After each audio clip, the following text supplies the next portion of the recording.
तो प्यारे विद्यार्थियों नमस्कार, स्वागत है आप सभी का एक और नए वीडियो में। प्यारे विद्यार्थियों, आज हम देखेंगे त्रैमासिक परीक्षा 2022-23 कक्षा 12वीं अर्थशास्त्र विषय के क्वेश्चन पेपर में आने वाले अति महत्वपूर्ण प्रश्न और उनके उत्तर। तो इसलिए आप सभी लोग वीडियो को बिल्कुल लास्ट समय तक जरूर देखिएगा, जिससे कि आपको पूरा वीडियो समझ में आ सके और इस वीडियो में दिखाए गए सभी क्वेश्चंस और उनके आंसर्स भी आपको समझ में आ सकें।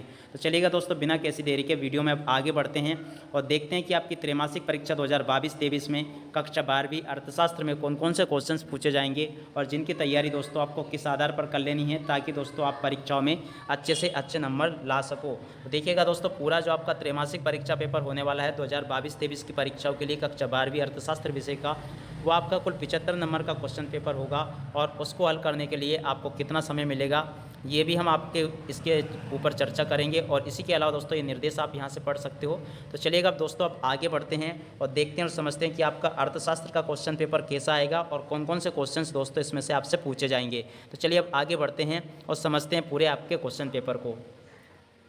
तो दोस्तों देखिएगा, आपको स्कूल से जो पुस्तक मिली होगी जिसका नाम होगा व्यष्टि अर्थशास्त्र एक परिचय, तो इसी पुस्तक में से आपसे सभी क्वेश्चंस पूछे जाएंगे इस बार त्रैमासिक परीक्षाओं में।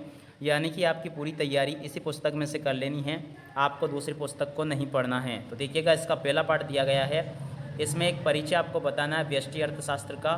तो देखिएगा, यहाँ से आपको खासकर मैं कुछ क्वेश्चंस दिखा रहा हूँ जो कि आपको याद कर लेने चाहिए। एक तो ये वाला क्वेश्चन आप यहाँ से देख पा रहे हो, व्यष्टि अर्थशास्त्र किसे कहते हैं, इसको आप इतना सा याद कर लें बस। और उसके अलावा दोस्तों व्यष्टि अर्थशास्त्र के अलावा अर्थव्यवस्था के से क्या आशय है, इस क्वेश्चन को भी आप पढ़ेंगे और इसको पूरा याद कर लेंगे। ये पूरा का पूरा क्वेश्चंस आपसे पूछे जाएंगे।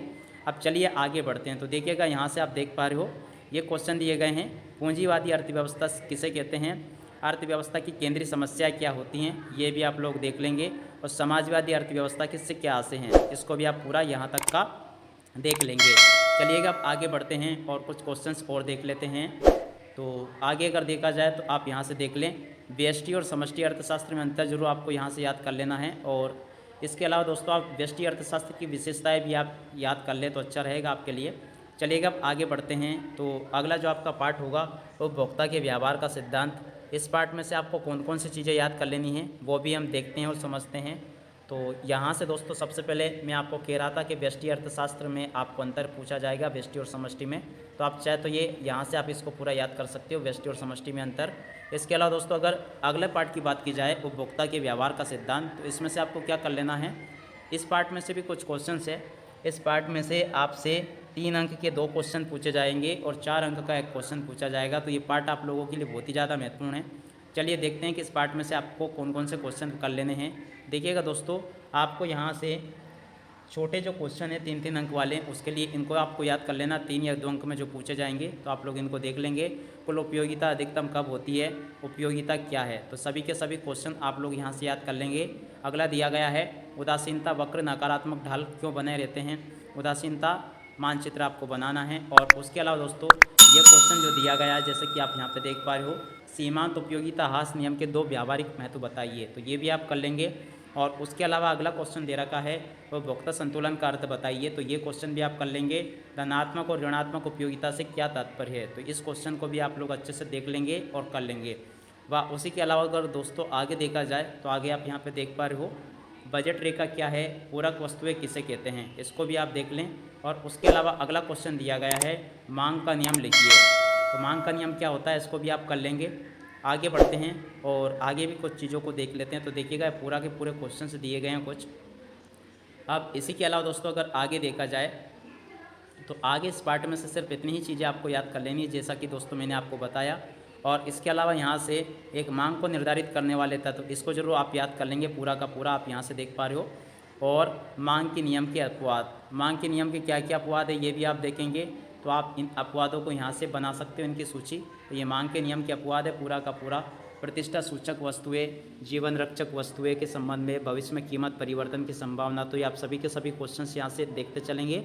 चलिएगा अब आगे बढ़ते हैं और अगले पार्ट को देखते हैं कि अगले पार्ट में से और क्या क्या चीज़ें आपसे पूछी जाएंगी। तो देखिएगा, यहाँ से हम देखते हैं आपका जो अगला पार्ट है जिसका कि नाम उत्पादन तथा लागत है। तो इस इकाई में से कितनी चीज़ें पूछी जाएंगी वो भी हम देखेंगे और समझेंगे। तो देखिएगा, यहाँ से आप देख पा रहे हो, यहाँ से आप देखिएगा इन चीज़ों को। तो यहाँ से आप देखें, जैसे कि ये क्वेश्चन दिया गया है कुल उत्पादन, सीमांत उत्पादन तथा औसत उत्पादन में संबंध स्पष्ट कीजिए। इस संबंध को आप पूरा समझ लें और इसको याद भी कर लीजिएगा। इसके अलावा उत्पादन फलन की मान्यताएं, ये क्वेश्चन वेरी मोस्टली आप सभी के लिए, तो आप लोग इस क्वेश्चन को याद कर लेंगे। इसके अलावा अगला क्वेश्चन आपको यहाँ पर दिया गया है, अल्पकालीन तथा दीर्घकालीन लागतों का समझाइए। तो ये भी क्वेश्चन आपको पढ़ लेना है और याद कर लेना है। और उसके अलावा दोस्तों जो मोस्ट टाइम पे क्वेश्चन है इस पार्ट का वो ये रहा, स्थिर तथा परिवर्तनशील लागतों में संबंध आपको बताना है। तो ये भी आप याद कर लेंगे इस जगह से। अब चलिए आगे बढ़ते हैं। तो देखिएगा आगे अगर देखा जाए तो आप पूरा का पूरा इन चीज़ों को देख लें। यहाँ से आप देख पा रहे हो पैमाने के प्रतिफल को सचित्र व्याख्या आपको करनी है, तो ये भी आप देख लेंगे। और उसके अलावा दोस्तों अगर आगे देखा जाए तो आगे आप देखिएगा यहाँ से कुछ चीज़ें और यहाँ पर दे रखी हैं, जैसे कि ये वाला क्वेश्चन बिल्कुल आपसे पूछा जाएगा, ये आपसे 4 नंबर में पूछा जाएगा इस पार्ट में से। तो देखिएगा क्या दिया गया है, लागत वक्र युवाकृति के क्यों होते हैं। ये वेरी मोस्ट टाइम पे क्वेश्चन है, बिल्कुल आपसे परीक्षाओं में इस बार त्रैमासिक में पूछा जाएगा। तो आप लोग इस क्वेश्चन को देख लें, समझ लें और याद कर लेंगे। लागत वक्र युवाकृति के होने के क्या क्या कारण हो सकते हैं वो भी आपको दिखा देने हैं और इसको याद कर लेना है। किस आधार पर आप याद करोगे, तकनीकी बचतें होती हैं कई सारी, इनको आपको याद कर लेना है कि तकनीकी बचतें क्या होती है। इसके अलावा श्रम संबंधी बचतें क्या होती है, इनको भी आपको याद कर लेना है। और विपणन की बचतें क्या होती है, प्रबंधन की बचतें क्या होती है, ये भी आप इनको देख लेंगे। और उसके अलावा अगर दोस्तों आगे देखा जाए तो आगे से आप यहाँ से इन चीज़ों को याद कर सकते हो। उत्पादन फलन की अवधारणा को समझाइए, तो ये आप पूरा देख लें। एक अवधारणा कोई सी भी आप याद कर सकते हो। और उसी के अलावा दोस्तों आगे दिया गया है, यहाँ से आप इन क्वेश्चन को नोट करेंगे। औसत आगम किसे कहते हैं, तो सभी के सभी क्वेश्चंस को आप लोग यहाँ से याद कर लेंगे। और अगला जो आपका पार्ट 4 दिया गया है जिसका नाम है पूर्ण स्पर्धा की स्थिति में भर्म का सिद्धांत। तो इस पार्ट में से कौन कौन सी चीज़ें आपसे पूछी जाएंगी वो भी हम देखेंगे और समझेंगे। तो देखिएगा आप यहाँ से देख पा रहे हो, ये क्वेश्चंस आपको याद कर लेने हैं। बाजार पूर्ति तालिका से क्या से है, वस्तु की पूर्ति को प्रभावित करने वाले तत्वों को बताना है, पूर्ति की लोच को प्रभावित करने वाले तत्व कौन कौन से हैं।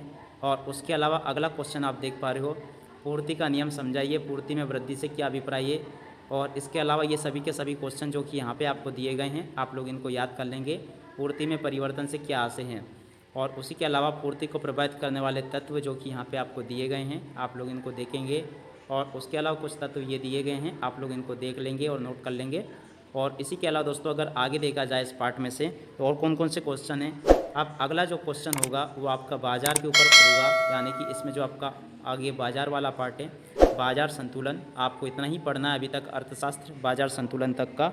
यहाँ से आपसे क्या क्या चीज़ें पूछी जाएंगी वो भी हम देख लेते हैं। तो देखिएगा यहाँ से बाजार संतुलन जो पार्ट दिया गया आपका, इसमें से कौन कौन से क्वेश्चन पढ़ लेने हैं। तो सबसे पहले दोस्तों ये वाला, उच्चतम निर्धारित कीमत किसे कहते हैं, निम्नतम निर्धारित कीमत किसे कहते हैं, संतुलन कीमत का क्या अर्थ है। तो सभी के सभी क्वेश्चन आप लोग यहाँ से याद कर लेंगे।